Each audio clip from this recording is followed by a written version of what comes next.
গৰখীয়া ল'ৰা আৰু পৰী। এখন বড়ো গাঁৱত এজন বৰ দুখীয়া ঘৰৰ গৰখীয়া ল'ৰা আছিল। সি জন্মৰে পৰা খুৰা আছিল। তাৰ ভৰি এখন একেবাৰে দুৰ্বল আৰু নিশকটীয়া আছিল বাবেই সি পোনাই খোজ কাঢ়িব নোৱাৰিছিল। এই অৱস্থাটোৰ বাবে তাৰ হাইস্কুলীয়া শিক্ষা গ্ৰহণ কৰা নহল। হাইস্কুলখন বহু দূৰত আছিল বাবে তাক দুখীয়া মাক দেউতাক হালে স্কুলত যাব নিদিলে। গাঁৱৰ মানুহবোৰে তাক পুতুৰ খুৰা বুলি মাতিছিল। মাক দেউতাক আৰু ভায়েক ভনীয়েকে তাক পুতু বুলি মাতিছিল। পুতুৰ খুৰা বুলি মাতিলে সি বৰ বেয়া পায় আৰু অন্তৰত নভবা দুখ পায়।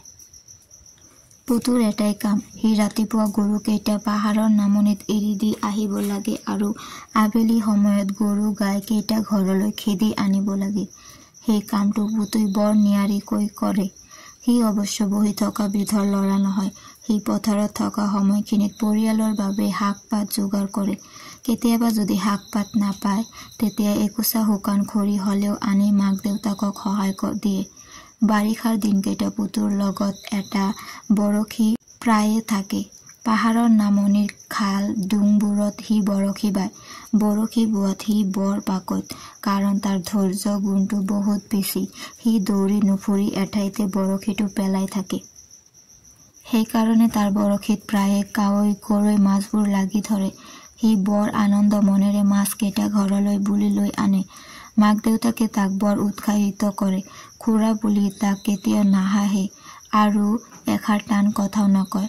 আৰু এটা পুতুৰ বাবে ভাল কথা যে গৰু গাই কেইটাও পুতুৰ মাত বুজি পায়। সিহঁতে তাক কেতিয়াও আমনি নকৰে।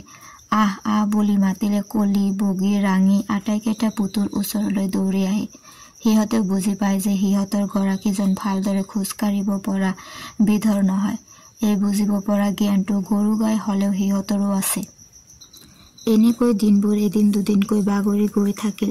এদিন পুতুই বৰশীত খুব মাছ ধৰা বাবে সি কিমান পলম হৈছিল গমকে নাপালে।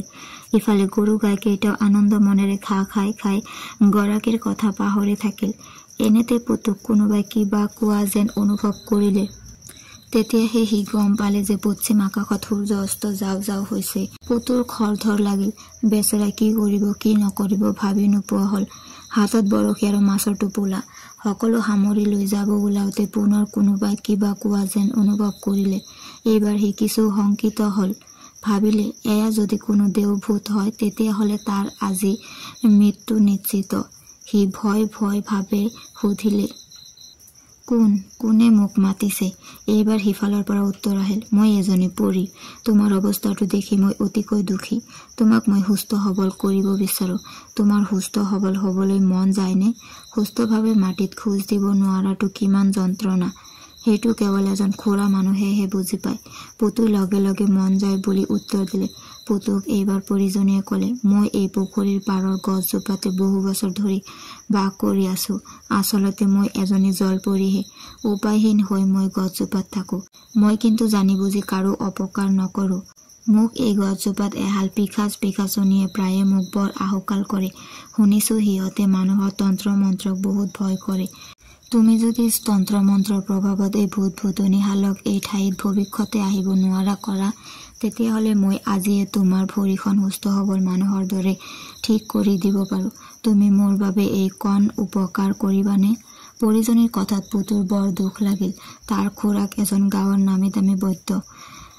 তেওঁৰ বহুত মন্ত্ৰবল আছে। গতিকে খুৰাকৰ কথা মনত পৰাৰ লগে লগে পুতুই নিশ্চয় সহায় কৰিম বুলি উত্তৰ দিলে।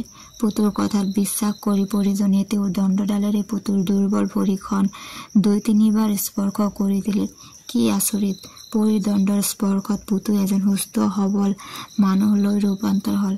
সি লগে লগে পৰীৰ চৰণত দীঘল দি পৰিল আৰু গৰু গাই সহিত ঘৰলৈ ৰাওনা হল। ঘৰৰ মানুহে প্ৰথমতে পুতুক ভূত বুলি সন্দেহ কৰি ভূত নে মানুহ প্ৰমাণ চাবলৈ মাছমৰা জালেৰে চপিয়াই চাইছিল। পিছত যেতিয়া সন্দেহ দূৰ হল, পৰিয়ালৰ মানুহে তাক আনন্দত সাৱটি ধৰিলে।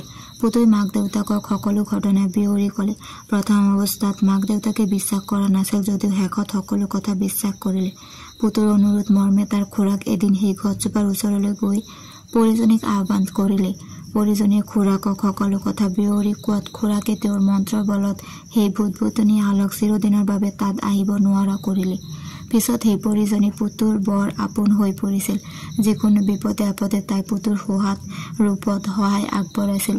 পুতুই তাইক একো দিব নোৱাৰি এটা নিষ্পাপ হাঁহিৰে ধন্যবাদ জনাইছিল।